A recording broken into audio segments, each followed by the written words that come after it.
미국의 대규모 경제 제재 발표를 앞두고 이란은 동참국들로 보복을 확대하겠다고 위협했습니다. 하지만 전문가들은 이란이 실제로 취할 수 있는 보복 방안은 제한적일 것이다 이렇게 분석하고 있습니다.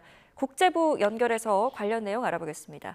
김잔디 기자, 이란의 최근 반응부터 정리해 주시죠. 트럼프 미국 대통령은 이란을 상대로 역사상 가장 강력한 제재를 하겠다고 밝혔습니다.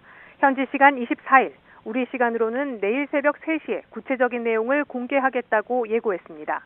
이에 대해 이란은 실패한 과거 정책의 재탕이라며 강한 반발과 경고를 이어가고 있습니다. 미국과 종전 협상을 이끌었던 갈리바프 이란 의회 의장은 오늘 미국의 가장 강력한 경제 작전이 결국 부메랑처럼 미국의 타격으로 돌아갈 것이라고 주장했습니다. 특히 에너지 시장의 불안정과 물가 상승을 지적하며 이란 경제 고립 정책이 결국 미국 납세자와 기업의 부담으로 돌아갈 것이라고 경고했습니다. 에스마일 바가이 외교부 대변인은 오늘 미국이 이란과 거래하는 제3국까지 문제 삼는 2차 제재는 국제법 위반이라고 재차 강조했습니다. 이슬람혁명수비대 역시 그동안 주장한 것처럼 미국이 이란과의 군사전쟁에서 실패해 경제전으로 전환한 것이라며 모든 적대 행동에 대한 시나리오를 갖고 있다고 주장했습니다. 모흐센 레자이 이란 최고 국가안보회의 사무총장 역시 미국의 경제전쟁에 동참하는 모든 국가를 적으로 간주하고 보복하겠다고 위협했습니다. 다만 이란은 협상의 문도 여전히 열려 있음을 분명히 했습니다.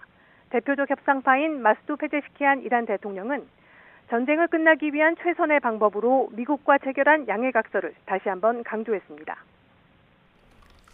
네, 미국의 강력한 추가 경제 제재 선포에 이란도 맞불을 놨는데 현실적으로 실현 가능하겠습니까?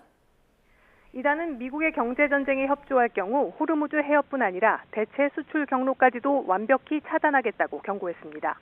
걸프 지역 전체에서 단 한 방울의 석유도 나가지 못하게 될 것이라고 했는데요.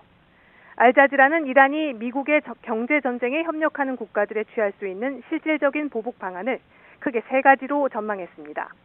먼저 이란이 경고한 대로 호르무즈 해협과 홍해 우회로 등을 완전히 봉쇄하고 통과를 시도하는 유조선을 공격해 무력화하는 한편 지정학적 위험도를 높여 보험료 인상 등을 통해 사실상 통제하는 방법입니다.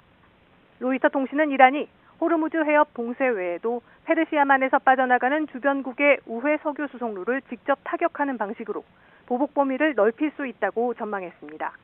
또 지금까지 바레인과 쿠웨이트 등 주변국에 있는 미군 기지를 타격해 왔는데 군 기지뿐 아니라 석유 인프라와 핵심 국가 기반 시설로 타격 표적을 확대할 수 있습니다. 마지막으로 이란은 불가리아 내 미군 기지 타격 등 보복 대상을 중동을 넘어 유럽이나 나토 회원국 자산으로 확대할 수 있다고 위협했습니다. 알자지라는 이 같은 이란의 보복 확대 경고는 미국과의 경제적 협력을 주저하게 만들기 위한 전략이라고 분석했습니다. 하지만 이란이 실제 유럽 등으로 보복을 확대할 경우 중립을 지키려던 제3국이나 유럽 국가들까지 반이란 전선으로 결집할 수 있다고 전문가들은 경고했습니다. 또 이란 내부적으로도 강경파와 온건파가 나뉘어 공통된 목소리를 내지 못하고 있는 점도 한계라고 로이터는 지적했습니다. 지금까지 국제부에서 YTN 김잔디입니다.